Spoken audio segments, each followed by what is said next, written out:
Сегодня хочу рассказать о минусах изучения языков, потому что, как бы круто это ни звучало, у знания нескольких языков есть и свои минусы. Мой родной язык сербский, я говорю бегло по-русски, по-английски и по-испански. И каждый день я использую каждый из этих языков. Вот с какими проблемами я сталкиваюсь. Первое. Все путается постоянно. Есть такое понятие, как интерференция языков, то есть смешение языков. Если использовать в жизни регулярно несколько языков, и они все на более-менее одном уровне, то через какое-то время начинаешь замечать, что из головы как будто бы вылетают слова.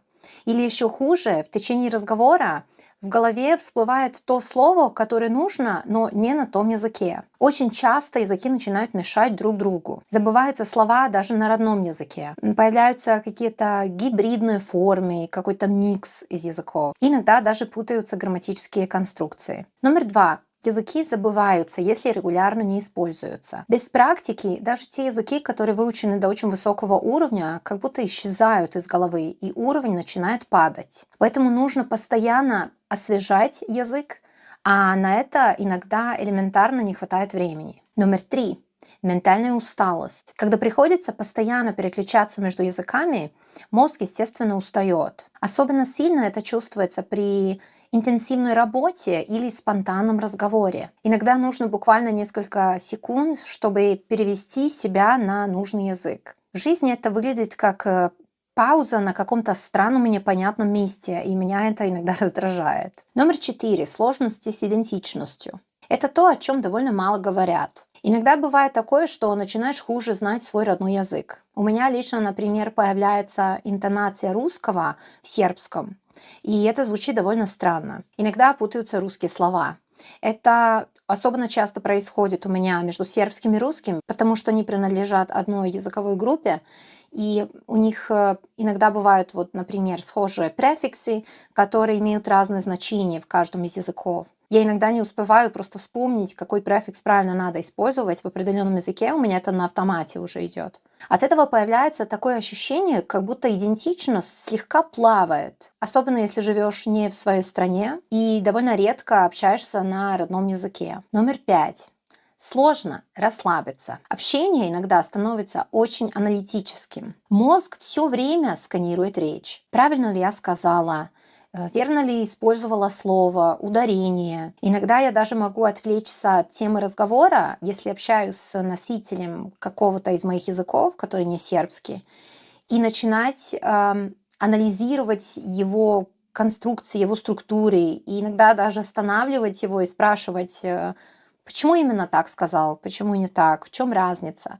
Конечно, я это не делаю с людьми, с которыми я не знакома, но например, муж у меня русский, и я довольно часто могу задавать какие-то лингвистические вопросы по поводу русского языка. Иногда эта аналитичность выматывает и не дает возможности просто насладиться общением. Номер 6. Это чувство одиночества. Это такой социальный момент. Иногда внезапно осознаешь, что люди в твоей жизни тебя знают как будто фрагментами. Шутки, какие-то культурные отсылки. Очень сложно иногда перевести с одного языка на другой. Если это один язык, то еще как-то. Но если их несколько, то это практически невозможно делать постоянно. И в какой-то момент ты понимаешь, что ни в одной компании тебя как будто не знают целиком. Это иногда вызывает такое чувство одиночества. Номер 7. Ожидания окружающих. Если ты говоришь на нескольких языках, люди автоматически думают, что ты можешь мгновенно переводить тексты любой тематики,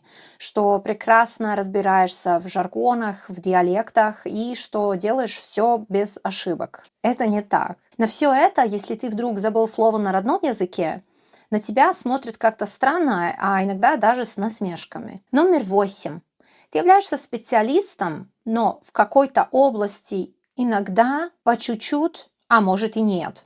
Что я имею в виду? Часто иностранный язык у нас связан с какой-то определенной сферой. Например, я прекрасно могу общаться на тему психологии на русском, потому что психологию я изучала именно на русском, в России. Если бы мне нужно было вести такой же разговор, например, на сербском, английском или испанском, я, наверное, смогла бы вспомнить или как-то угадать, как называется где-то 20% той терминологии, которая мне нужна для этого разговора. Или, например, и в испанском я лучше всего знаю, наверное, юридический язык, потому что я довольно много времени провела здесь, читая законы и правила, чтобы получить и продлевать резиденции.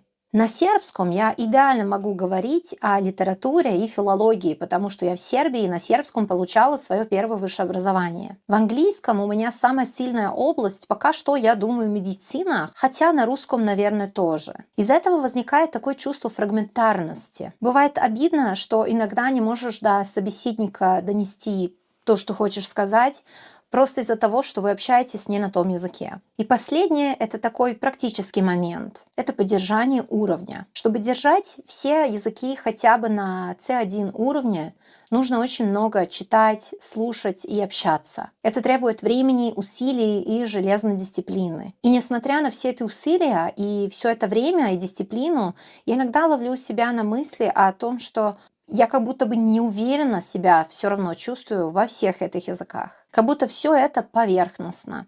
Это еще, конечно, зависит от дня, потому что если я отдохнувшая, если настроение хорошее, то с языками тоже все отлично. Но бывают дни, когда это не так, и тогда чувствую, как будто все языки, все как будто распадается в голове. В конце хочу добавить, что языки — это, безусловно, классно. Это свобода, новые возможности, это богатство восприятия, познавание новых культур тоже. Но есть и вот эта обратная сторона, про которую люди не так часто говорят. Я считаю важным делиться этой правдой, чтобы люди не думали, что знание языков — это сплошной праздник и легкость.